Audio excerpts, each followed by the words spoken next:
Yo, yo, yo. This your boy Ant Dog in the house, and we doing a little video bike check. Okay, what we got here, classic Hutch Trickstar. The camera's running low, so we're gonna make this quick. 85 Hutch Trickstar, aka the Frankenstar. Fit cranks, DK hubs, GT forks, GT bars, fusion stem, homemade pivotal post,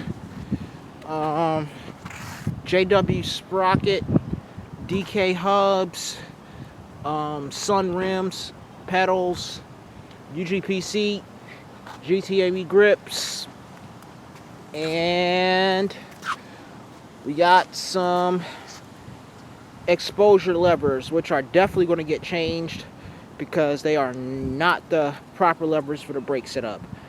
Eventually the whole brake setup is going to get changed, and I'll get a free coaster hub when I get some more money. But otherwise than that, I'm pretty goddamn happy with it.